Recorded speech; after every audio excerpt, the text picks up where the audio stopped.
Panoorin natin ang naging laban ng off-campus at D-Generals. Paano nangyari na naipanalo ng D-Generals ang laking kalamangan ng off-campus? Dito sa quarter na ito na 6 minutes and 18 seconds lamang ang off-campus ng 7. At dito ay naging mainit pa ang parihong kupunan. At dito ay nakikita natin na nagpapalitan sila ng puntos.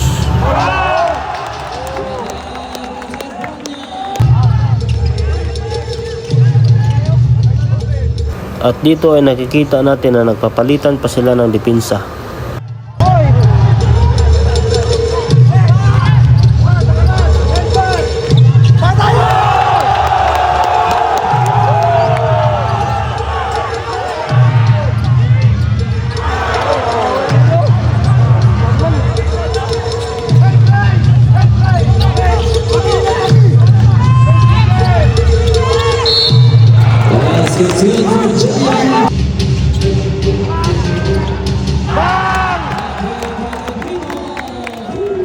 At nakikita natin dito ay siyam pa rin ang lamang ng off-campus.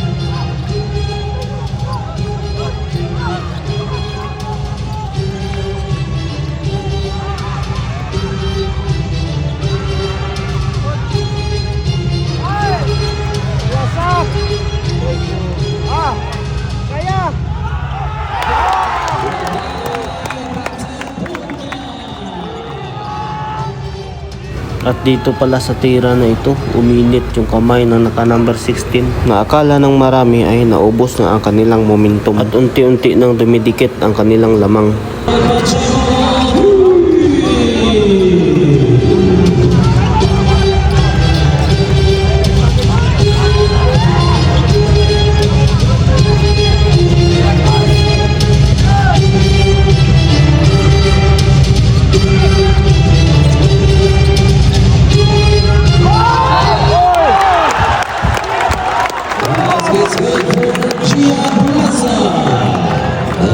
Number 16, Yuan Pacheco.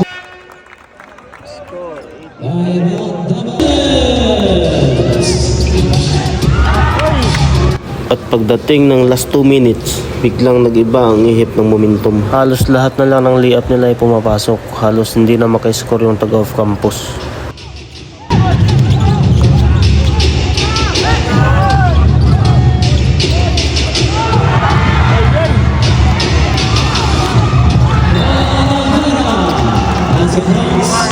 At dito na naitabla na nila ang kanilang lamang. 1.8 seconds na lang ang natirang oras. 1.8 seconds remaining. 1.8 seconds.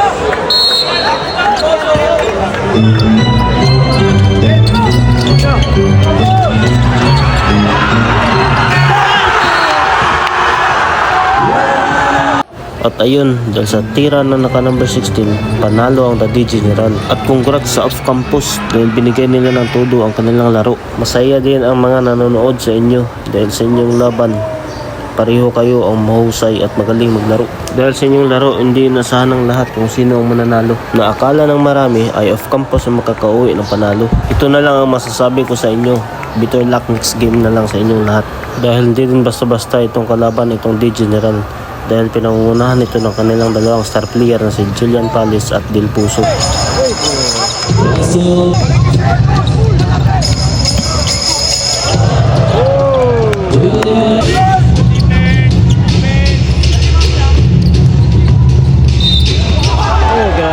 Basket's good for Russell Del Pozo.